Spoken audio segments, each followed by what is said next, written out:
危地马拉是中美洲最大的经济体，它位于北美洲大陆的南部。危地马拉一词源于纳瓦特尔语，意为树木繁多的地方。危地马拉最早人类居住的证据可追溯到公元前12000年。从4世纪到11世纪，危地马拉的佩腾低地地区是古代印第安人玛雅文化的中心。古典玛雅文明因干旱崩溃后，到16世纪初，如今的危地马拉地区被分割成多个相互竞争的政权。1520年，一名携带天花病毒的西班牙士兵抵达墨西哥，由此引发了席卷美洲原住民的毁灭性瘟疫。据估计，在欧洲人接触美洲后的第1个世纪里，90%的土著人口死于疾病。直到20世纪中叶，危地马拉高地的人口才恢复到西班牙征服前的水平。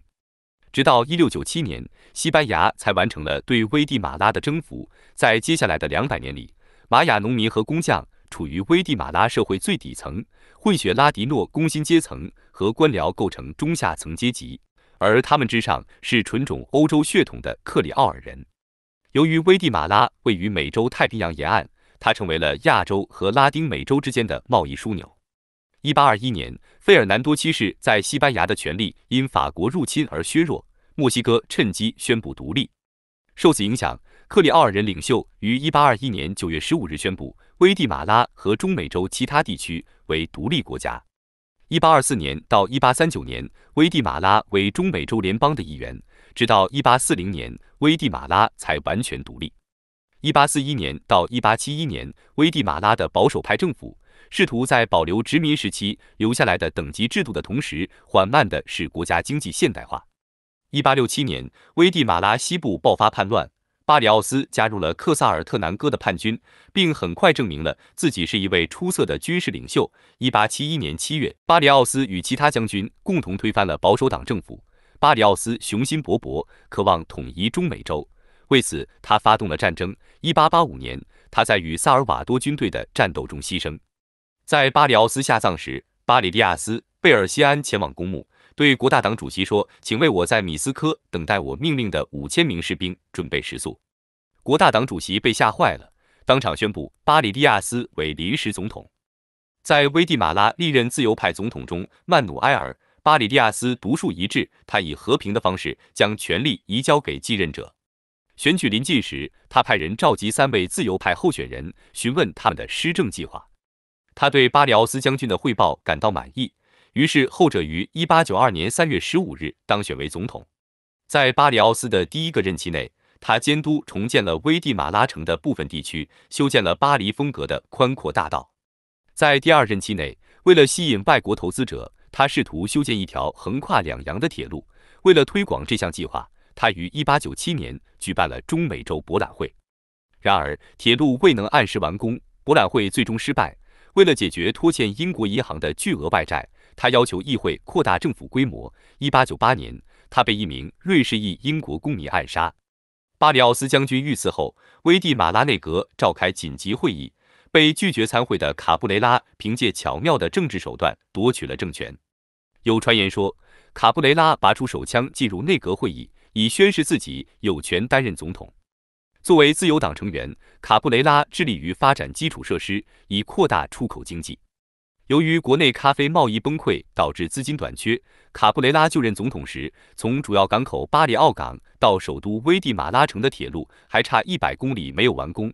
卡布雷拉在没有咨询立法机构的情况下，授予中美洲改良公司运营、维护和完成北部铁路线的权利。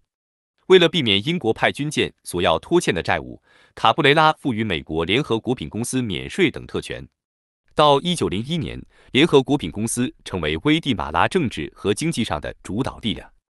危地马拉邻国对卡布雷拉亲近美国的做法感到担忧，尽管遭受过多次暗杀，卡布雷拉仍然实行铁腕统治。到1920年，卡布雷拉被保守党成员发动的革命推翻。卡布雷拉下台后，国民议会推选埃雷拉为危地马拉临时总统。埃雷拉认为卡布雷拉与外国公司签署的合同损害了国家的利益，他于是下令废除这些合同。1921年12月，在联合果品公司的推动下，奥雷利亚纳将军推翻了埃雷拉政府。1926年，奥雷利亚纳在任上离奇死亡，由副总统冈萨雷斯接任。1929年爆发的大萧条严重损害了危地马拉经济。由于担心民众起义，危地马拉的地主精英转而支持以残忍闻名的乌维科。1931年，乌维科获得总统职位后，他用残酷执行的流浪法取代了债务奴役制度，要求所有没有土地的工作年龄男子至少从事100天的苦役。乌维科还将工资冻结在很低的水平，并通过了一项法律，允许土地所有者为保卫自己的财产而采取任何行动。历史学家将此举描述为将谋杀合法化。乌维科还对联合果品公司做出让步。自从进入危地马拉以来，联合果品公司就通过驱逐农民，并将他们的农田转变为香蕉种植园，来扩大其土地持有量。在乌维科担任总统期间，这一进程加速，可以说他的政府得以维持要归功于联合果品公司的香蕉垄断。1944年7月，在种植园工人因恶劣的劳动条件而引发的抗议浪潮的推动下，乌维科被迫辞去总统职务。随后，乌维科留下的军事三巨头继续执政。庞塞维德斯将军上台后，延续了乌维科的高压统治方式。1944年10月20日，危地马拉民众爆发了起义。随后，危地马拉军政府组织了危地马拉历史上首次自由选举，作家阿雷瓦洛以86%的选票成为危地马拉首位民选总统。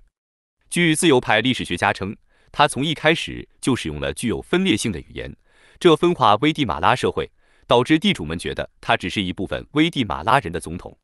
1950年，阿雷瓦洛的国防部长赢得了大选。当时仅全国人口2%的大地主却占有全国约70%的可耕地，而阿本斯开出土地改革的支票，承诺买下大地主持有的土地，并重新分配给小农。